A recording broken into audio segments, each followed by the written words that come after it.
어그로가 아니고 진짜 프로포즈도 예물도 없다. 지난 영상에서 노웨딩을 얘기했다. 그래도 같이 살자고 누군가는 말은 했으니까 같이 살고 있겠지라고 생각한다면 땡이다. 흔한 말 한마디가 없었다. 그렇다면 예물은? 여자 샤넬 클래식백하고 남자는 롤렉스 시계 정도는 기본 한다는데 그것도 없냐고 한다면 없다. 그럼 결혼 반지는 있겠지? 라고 물어본다면 그것도 없다. 대체 뭐가 있냐고 물어본다면 없었어요? 아니 없어요. 아 있었는데. 아니 없어요 그냥. 뭐야 이 부부.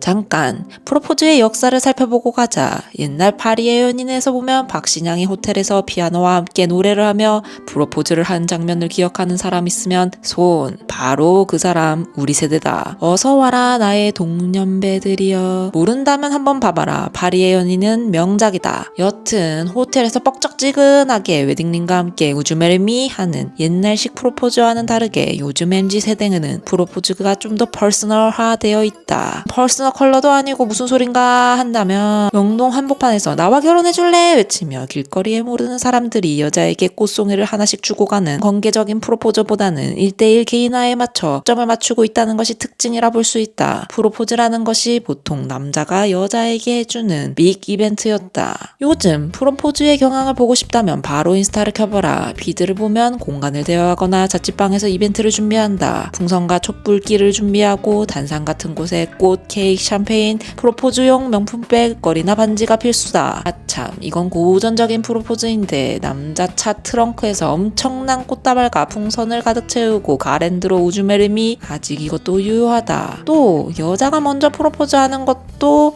대세다. 이제 남자 여자 역할이 정해져 있기보다는 먼저 하고 싶은 사람이 하는 것도 추세인 것 같다. 이런 프로포즈의 역사들을 잘 알고 있다는 것은 어릴 때부터 미디어에 노출이 되어 왔고 이러한 프로포즈가 자연스럽게 학습되어 왔다는 의미이기도 하다. 막연하게 프로포즈를 받으면 무슨 기분일까? 저렇게 영화나 드라마 속의 여자 주인공처럼 눈물이 펑펑 날까? 살짝 궁금하긴 했다. 그러나 현실은 녹록하지 않았다. 감동의 눈물보다 사회의 쓴맛 눈물을 더 흘리게 됐다. 30살이 넘어갈 무렵 온갖 풍파를 겪으며 난 결혼의 환상이 아예 없어졌다. 그냥 사랑은 없다고 생각했다. 그러하니 점차 프로포즈고 뭐고 아무런 환상이 없다. 나 혼자 살기 바빴다. 그러다가 그가 나타났고 동거를 하는 도중에 뜬금없이 A4 용지가 책상 위에 있었다. 이거 뭐야? 아침에 일어나서 물을 마시러 거실로 나갔더니 떡하니 흰색 종이장에 있는 것이었다. 자세히 보니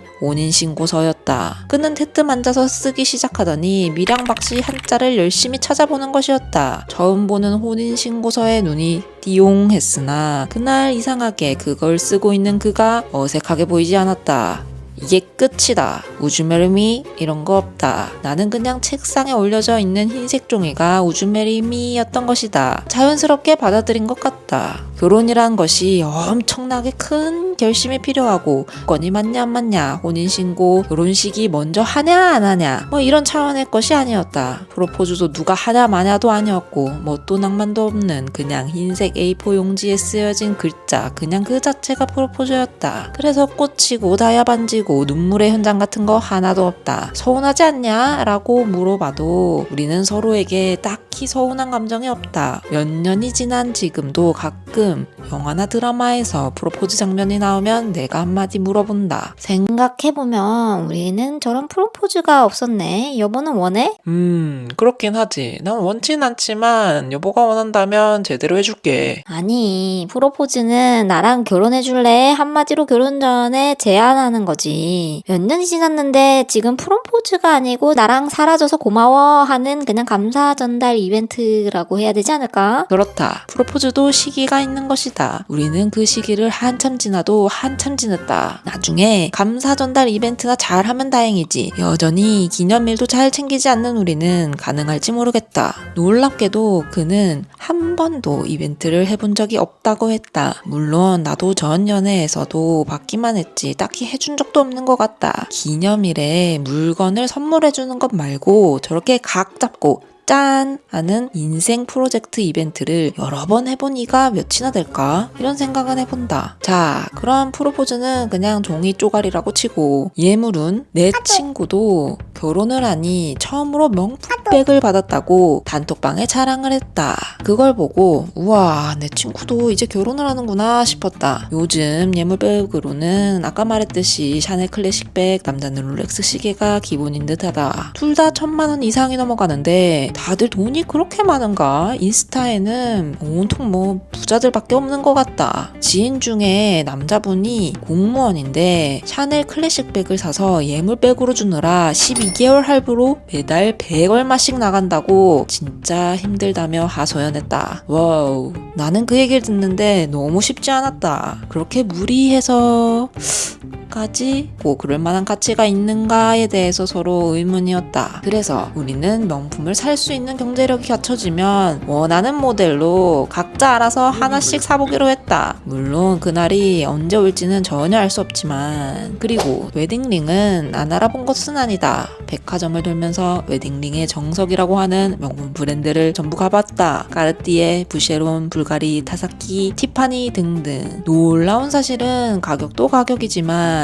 둘이 피부톤과 분위기가 달라서 하나같이 어울리는 반지를 찾는 것이 하늘의 별따기였다. 나는 손이 하얗고 통통한 편인데 그는 손이 까맣고 두꺼운 편이었다. 우선 피부톤이 차이가 많이 나니까 서로 같이 어울리는 색을 찾는 것이 진짜 난항이었다. 나는 화이트 골드 색이 가장 괜찮았는데 그는 골드가 잘 어울렸다. 게다가 나는 얇고 다이아가 많이 박혀있는 것들이 어울리는데 그는 두껍고 굉장히 빈티지한 느낌이 잘 어울리는 사람이었다. 까르띠에 러브링은 나에게 너무 투박했고 부쉐론도 마찬가지였고 티파니는 밋밋했으며 타사키는 그에게 빈티지함이 너무나도 부족했다. 그나마 불가리에서 세르펜티라는 그 뱀 모양 라인이 있었는데 그것이 좀 서로에게 잘 어울리게 했는데 그것마저도 어울리는 색깔이 너무 달라져가지고 포기했다. 그리고 그들의 가격이 정말 높다는 것이었다. 우선 다이아 하나가 바뀔 때마다 가격은 청정부지로 올라갔다. 그나마 까르띠에 러브링처럼 금반지에 은각만 되어 있으면 가격이 낮았는데 그마저도 둘이 같이 하니까 600만 원대였다. 오,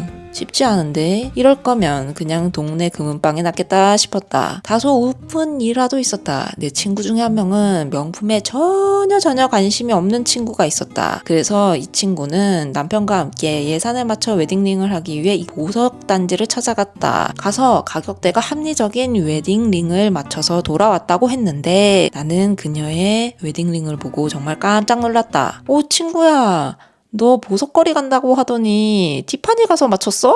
오 이쁘다. 이거 티파니야? 나 가서 샀는데.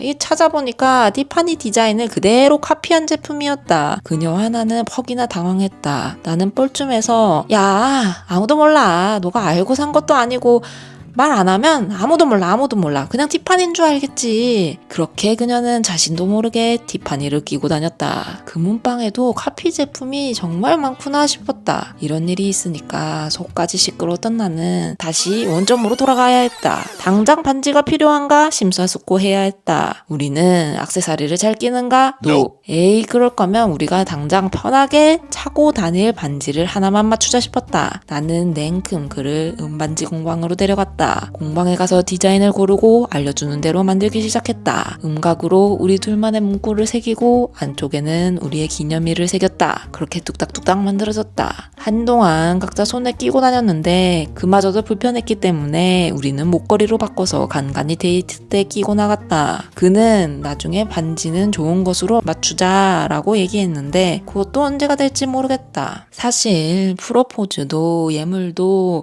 무리해서 하면 하긴 할 수 있겠다. 할부도 할 수도 있고 빚을 낼 수도 있고 다른 요소에서 예산을 줄일 수도 있고 그러나 우리는 예물하는 돈으로 주거를 좀 더 좋은 곳으로 가자고 했고 남는 돈으로 주식을 샀다. 이 선택이 있어서 자연스럽게 프로포즈도 예물도 안 하게 됐다. 서로 소비 습관이 같았기 때문이라고 생각한다. 이 점은 참으로 다행이라고 생각한다. 누군가는 프로포즈와 예물의 정석대로 하고 싶을 수도 있고 그것이 예산이 좀 무리해서라도 정말 중요한 가치를 가지고 있다고 생각한다면 그렇게 해도 된다고 생각한다. 개인의 가치관과 소비 성향을 다름은 인정한다. 다만 결혼은 혼자 하는 것이 아니고 같이 해야 하기 때문에 둘 다 서로 같은 소비 가치관을 가지고 있다면 더할 나위 없이 좋을 것이다. 예전에 커플팰리스 1을 그어본 적이 있다. 거기에 나온 커플 중에 인상 깊었던 커플이 있는데 딱 이러한 문제와 들어맞았다. 그들은 처음에 외모와 성격에서 굉장히 끌려 커플이 되었는데 대화를 하면 할수록 소비 습관과 가치관이 달라 결국에는 헤어지게 되었다. 평생 강남에서 택시를 타고 다녔던 여자에게 강남이 아닌 곳에서 택시를 타지 말라고 하면 그것도 불행이고, 자수성가해서 다른 구에서 알뜰살뜰 살고 있는 남자에게 무조건적으로 강남에서 자신의 경제 가치관보다 훨씬 더 많은 소비를 하라고 한다면 그것도 불행인 것이다. 예물은 단순한 선물이 아니라 처음으로 큰 금액을 상대에게 쓰고 또 내가 받아보는 첫 사례이다. 결혼을 준비하고 있는 커플이라면 소비에 관한 가치관에 대해서 자세히 논해보면 좋겠다. 이것은 결혼 생활 내내 중요하게 작용하는 것이기 때문이다. 결혼은 곧 경제 공동체가 되는 일이기 때문이다. 물론 요즘은 각자 관리하는 부부도 있지만 놀랍게도 24시간을 함께 살고 있으니 보고만 있어도 그 소비 습관이 힘든 경우가 있다. 그러니 결혼하는 과정도 결국 나와 상대를 알아가는 중요한 과정 중에 하나다. 우리도 아무것도 하지 않았다고 얘기했으나 서로의 소비 성향이 같은 것을 확인했으니 지금까지 이렇게 무던히 살고 있는 것이 아닐까?